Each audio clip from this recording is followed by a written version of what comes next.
ನಮ್ಮಿಂದ ಏನು ಸಹಾಯವಾಗಬೇಕು ಹೇಳಿ. ನಮ್ಮ ಕೈಲಾದದ್ದನ್ನು ನಿಸ್ಸಂದೇಹವಾಗಿ ಮಾಡುತ್ತೇವೆ. ಗುರುಗಳೇ, ತಮ್ಮಿಂದ ನಾವು ಏನನ್ನೂ ಕೇಳುವ ಪರಿಸ್ಥಿತಿಯಲ್ಲಿಲ್ಲ. ಒಂದು ಕಡೆ ಯುದ್ಧದ ಭೀತಿ, ಮತ್ತೊಂದು ಕಡೆ ಭೀಕರ ಬರಗಾಲ. ಅರಮನೆಯ ಆಳುಗಳಿಗೂ ಆಹಾರ ಒದಗಿಸಲಾರದ ಸ್ಥಿತಿಯಲ್ಲಿದ್ದೇವೆ. ಈ ದಾರುಣ ಪರಿಸ್ಥಿತಿಯನ್ನು ಪಾರಾಗುವ ದಾರಿ ತೋರಿಸಿದರೆ ನಾವು ಅನುಸರಿಸಲು ಸಿದ್ಧರಿದ್ದೇವೆ ಗುರುಗಳೇ.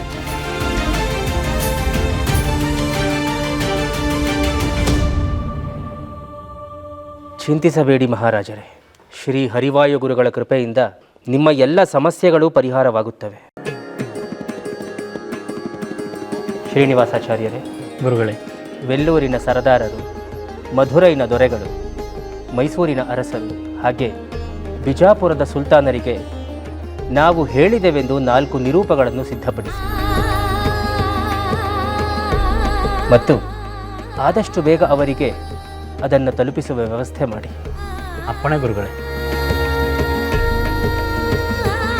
ಗುರುಗಳೇ, ಕ್ಷಮಿಸಬೇಕು. ನಮ್ಮ ಗೂಢಾಚಾರರ ವರದಿಯಂತೆ ಅವರು ಯುದ್ಧದ ಎಲ್ಲ ತಯಾರಿಗಳನ್ನು ಮಾಡಿಕೊಂಡಿದ್ದಾರೆ. ನಿಮ್ಮ ನಿರೂಪಗಳನ್ನು ಅವರು ಮನ್ನಿಸುತ್ತಾರೆಯೇ ಗುರುಗಳೇ? ಆ ಚಿಂತೆ ನಮಗೆ ಬಿಡಿ ರಾಜರೇ.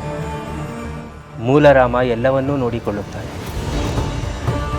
ಸದ್ಯಕ್ಕೆ ಮಠದಲ್ಲಿರುವ ದವಸ ಧಾನ್ಯಗಳನ್ನು ನಿಮ್ಮೊಂದಿಗೆ ಕಳುಹಿಸಿಕೊಡುತ್ತೇನೆ.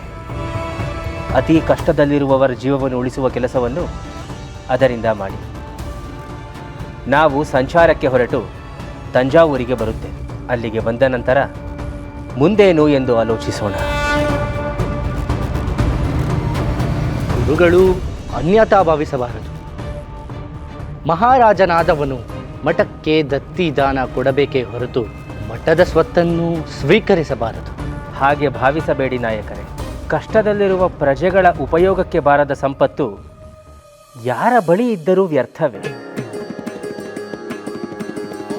ಗುರುಪೀಠವಿರುವುದು ಸಾರ್ವಜನಿಕರ ಕುಂದು ಕೊರತೆಗಳನ್ನು ಆಲಿಸಲೆಂದೇ ಹೊರತು ಸಂಪತ್ತುಗಳನ್ನು ಕೂಡಿಟ್ಟು ಉತ್ಸವ ಮೂರ್ತಿಯಂತೆ ಮೆರೆಯುವುದಕ್ಕಲ್ಲ.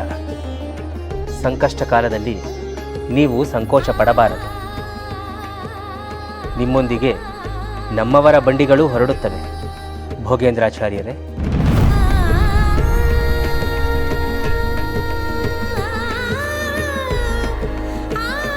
ನಮ್ಮ ಉಗ್ರಾಣದಲ್ಲಿರುವ ದವಸ ಧಾನ್ಯಗಳನ್ನೆಲ್ಲ ಬಂಡಿಗೆ ತುಂಬಿಸಿ ಈ ಕೂಡಲೇ ತಂಜಾವೂರಿಗೆ ಹೋಗುವ ವ್ಯವಸ್ಥೆ ಮಾಡಿ. ಆನ ಗುರುಗಳೇ, ನೀವು ಇದಕ್ಕೆ ಸಮರ್ಥರು.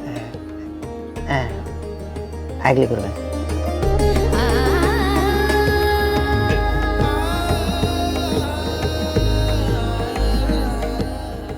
ಗುರುಗಳೇ, ನಿಮ್ಮನ್ನೇ ಮರೆತವರ ತಪ್ಪುಗಳನ್ನು ಮರೆತು ಬಿಡುವ ಈ ನಿಮ್ಮ ಔದಾರ್ಯವನ್ನು ನಾವು ಎಂದಿಗೂ ಮರೆಯುವುದಿಲ್ಲ. ಕಾಲೇ ವರ್ಷತು ಪರ್ಜನ್ಯಃ ಪೃಥಿವೀ ಸಸ್ಯಶಾಲಿನಿ ದೇಶೋಯಂ ಕ್ಷೋಭರಹಿತಃ ಸಜ್ಜನಾಃ ಸಂತು ನಿರ್ಭಯಾಃ ಸರ್ವೇ ಜನಾಃ ಸುಖಿನೋ ಭವಂತು. ಜೀವಕಾರುಣ್ಯವೇ ಜೀವನದ ಅತ್ಯುನ್ನತ ತತ್ವ. ಎಲ್ಲವನ್ನೂ ಮೂಲರಾಮನಿಗೆ ಬಿಟ್ಟು ತಾವೆಲ್ಲರೂ ನಿಶ್ಚಿಂತೆಯಿಂದ ಇರಿ.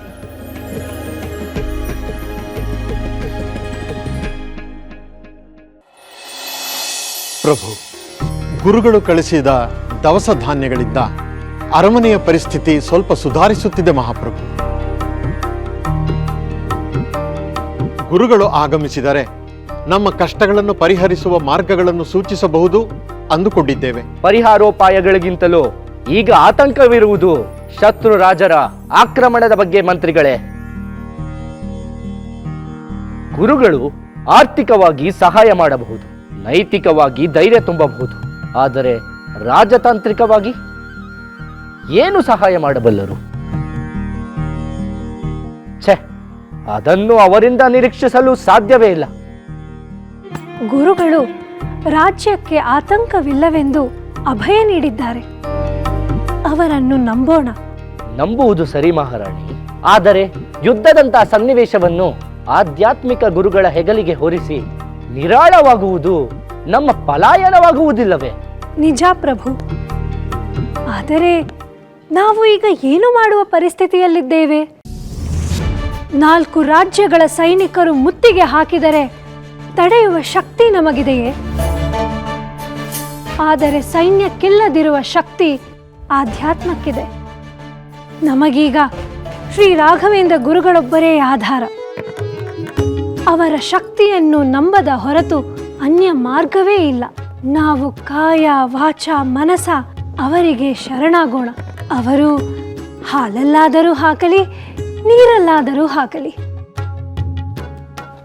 ಪ್ರಭು ಪ್ರಣಾಮಗಳು. ನಂಬಲಾಗದ ಒಂದು ಸಿಹಿಸುದ್ದಿ ಬಂದಿದೆ.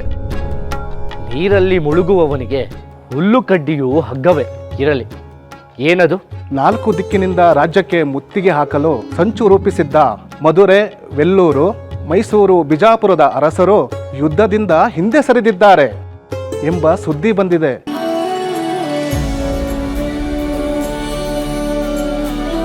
ಏನು? ನಿಜವೇ? ಹೌದು ಮಹಾಪ್ರಭು, ಖಚಿತವಾದ ಸುದ್ದಿ ಇದು. ಆಶ್ಚರ್ಯ, ಪರಮಾಶ್ಚರ್ಯ. ಸುಲಭವಾಗಿ ದಕ್ಕಬಹುದಾದ ರಾಜ್ಯವನ್ನು ವಿನಾಕಾರಣ ಕೈಬಿಟ್ಟಿದ್ದಾರೆ ಎಂದರೆ ನಂಬಲೇ ಆಗುತ್ತಿಲ್ಲ. ನಾವು ನಂಬುತ್ತೇವೆ ಮಹಾಪ್ರಭು. ಇದು ರಾಘವೇಂದ್ರ ಗುರುಗಳ ದಿವ್ಯ ಶಕ್ತಿ. ಅವರೆಲ್ಲರ ಮನಸ್ಸನ್ನು ಗುರುಗಳೇ ಬದಲಾಯಿಸಿದ್ದಾರೆ ಎಂದು ನಮಗನ್ನಿಸುತ್ತದೆ. ಹೌದು ಮಹಾಮಂತ್ರಿಗಳೇ, ರಾಯರ ದರ್ಶನ ಮಾಡಿದ ಕ್ಷಣದಿಂದ ಏನೋ ಶಾಂತಿ. ಅವರ ಪರಿಹಾರ ಕಾರ್ಯದಿಂದ ಬಡವರಿಗೆ ಉಪಕಾರವಾದ ತೃಪ್ತಿ. ಈಗ ಯುದ್ಧದ ಕಾರ್ಮೋಡ ಆವರಿಸಿದ ಘಳಿಗೆಯಲ್ಲಿ ಇಂತಹ ಪವಾಡ ಸದೃಶ ಸುದ್ದಿ, ಇನ್ನು ಏನೇನು ಶುಭವಾರ್ತೆಗಳು ಬರಲಿವೆಯೋ. ಪ್ರಭುಗಳಿಗೆ ಅನಂತಾನಂತ ಪ್ರಣಾಮಗಳು. ಏನು ಸುದ್ದಿ?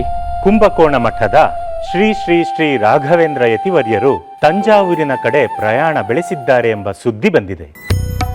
ಆಹಾ, ನೆನೆದವರ ಮನದಲ್ಲಿ ಎಂಬಂತೆ ಈಗ ತಾನೇ ಅವರ ಗುಣಗಾನ ಮಾಡುತ್ತಿದ್ದೆವು. ಅಷ್ಟರಲ್ಲಿ ಅವರೇ ಆಗಮಿಸುತ್ತಿದ್ದಾರೆ ಎಂಬುವ ಸುದ್ದಿ ಕೇಳಿ ಮನಸ್ಸಿಗೆ ಬಹಳ ಆನಂದವಾಯಿತು. ಮಹಾಮಂತ್ರಿಗಳೇ, ಮಹಾಪ್ರಭು, ಗುರುಗಳ ಸ್ವಾಗತವನ್ನು ಅದ್ದೂರಿಯಾಗಿ ಮಾಡಬೇಕು. ಅದೇನೇನು ಸಿದ್ಧತೆಗಳು ಬೇಕೋ ಮಾಡಿಕೊಳ್ಳಿ. ಪ್ರಭುಗಳು ಕ್ಷಮಿಸಬೇಕು. ಸಂಕಷ್ಟ ಕಾಲದಲ್ಲಿ ಸರಳವಾದ ಸ್ವಾಗತವಿರಬೇಕು, ದುಂದು ವೆಚ್ಚ ಇರಬಾರದೆಂದು ಗುರುಗಳು ಆಜ್ಞಾಪಿಸಿದ್ದಾರೆ. ಆಹಾ, ಇದಲ್ಲವೇ ಜ್ಞಾನ, ಇದಲ್ಲವೇ ಮಾರ್ಗದರ್ಶನ. ಇಷ್ಟು ದಿನ ನಾವಿಕನಿಲ್ಲದ ದೋಣಿಯಂತೆ ಎತ್ತೆತ್ತಲು ಅಲಿಯುತ್ತಿದ್ದೆವು. ಈಗ ನಮಗೊಬ್ಬ ದಾರಿ ತೋರುವ ಗುರುಗಳು ಸಿಕ್ಕಿದ್ದಾರೆ. ಅವರ ಪಾದಗಳಿಗೆ ಸಾಷ್ಟಾಂಗ ವಂದನೆಗಳು.